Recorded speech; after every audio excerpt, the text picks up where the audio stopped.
Olá, pessoal, tudo bem? Vamos então para mais uma leitura feita pelo professor. Trouxe um texto hoje para vocês, escrito por Frei Beto, que era um grande amigo de Paulo Freire. E nesse texto ele expressa um pouquinho sobre o dia em que ele teve a notícia do falecimento do Freire. Esse texto aqui eu tenho um carinho especial por ele, principalmente nos últimos tempos, onde muita besteira está se falando sobre Paulo Freire, né? Então isso é muito complicado. É triste e lamentável ver que pessoas ignorantes, que sequer conhecem qualquer coisa sobre Paulo Freire ou se dão ao trabalho de pesquisar alguma coisa sobre Paulo Freire, ficam fazendo falas, né? Não dá nem para chamar de crítica, ficam falando coisas absurdas, horrendas, e o mais interessante, mais triste, é que outras pessoas, né, simplesmente acham correto, também não vão procurar saber, né? Então, assim, críticas ao Paulo Freire existem várias, fundadas, de pessoas historiadores que olham e que não concordam com alguns aspectos de Freire, fazem algumas críticas, e isso é válido para qualquer autor, para qualquer pensador, isso é muito bom. O que dói na alma é ouvir coisas absurdas, sem nenhum fundamento, de pessoas que simplesmente não fazem ideia do que é Paulo Freire. Isso é triste, tá? Então não façam isso com relação a nada, né? Antes de apoiar alguém que está falando alguma coisa, vai pesquisar, dá uma olhadinha, vê se aquilo tem fundamento, vê se realmente o seu nome, né? Se você, enquanto indivíduo, vale a pena se vincular a um pensamento daqueles, tá bom? Espero que vocês gostem desse texto, né? Eu acho que assim, para quem não conhece nada de Paulo Freire, esse texto aqui ele explica um pouquinho, né? Talvez sobre quem foi Paulo Freire, uma personalidade reconhecida internacionalmente, tá bom? Então vamos lá. Deixa eu diminuir aqui para a gente ir. Paulo Freire, A Leitura do Mundo. Ivo viu a uva. Ensinaram os manuais de alfabetização. Mas o professor Paulo Freire, com seu método de alfabetizar conscientizando, fez adultos e crianças no Brasil e na Guiné-Bissau, na Índia e na Nicarágua, descobrirem que Ivo não viu apenas com os olhos, viu também com a mente, e se perguntou se uva é natureza ou cultura. Ivo viu que a fruta não resulta do trabalho humano, é criação, é natureza.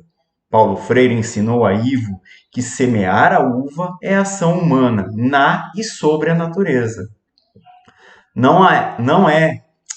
É a mão multiferramenta, despertando as potencialidades do fruto, assim como o próprio ser humano foi semeado pela natureza em anos e anos de evolução do cosmos. Colher a uva, esmagá-la e transformá-la em vinho é cultura, assinalou Paulo Freire. O trabalho humaniza a natureza e, ao realizá-lo, o homem e a mulher se humanizam. O trabalho instaura o nó das relações, a vida social. Graças ao professor que iniciou sua pedagogia revolucionária com operários do Senai de Pernambuco, Ivo viu também que a uva é colhida por boias-frias, que ganham pouco, e comercializada por atravessadores, que ganham melhor. Ivo aprendeu com Paulo que, mesmo sem ainda saber ler, ele não é uma pessoa ignorante. Antes de aprender as letras, Ivo sabia erguer uma casa, tijolo a tijolo. O médico, o advogado, o dentista, com todo o seu estudo, não era capaz de construir como Ivo. Paulo Freire ensinou a Ivo que não existe ninguém mais culto do que o outro. Existem culturas paralelas, distintas e que se complementam na vida social.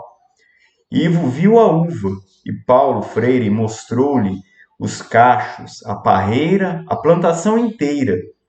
Ensinou a Ivo que a leitura de um texto é tanto melhor compreendida quanto mais se insere o texto no contexto do autor e do leitor.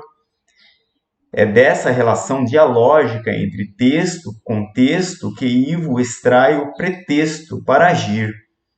No início e no fim do aprendizado, é a praxis de Ivo que importa. Praxis, teoria, praxis.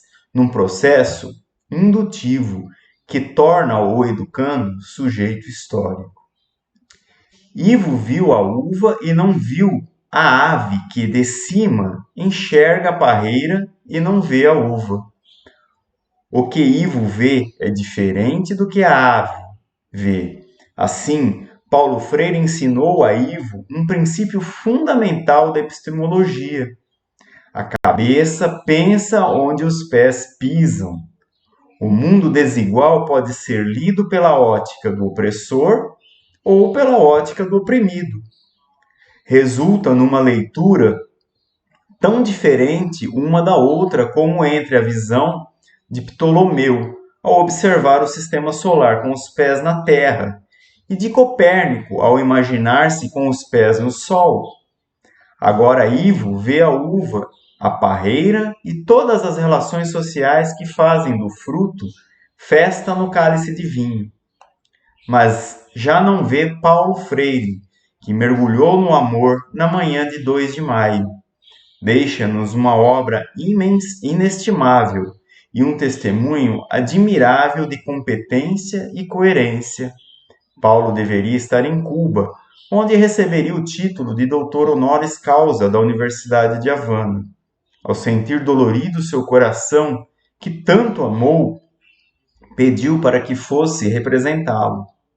De passagem marcada para Israel, não me foi possível atendê-lo. Contudo, antes de embarcar, fui rezar com Nita, sua mulher e os filhos, em torno do seu semblante tranquilo. Paulo via Deus.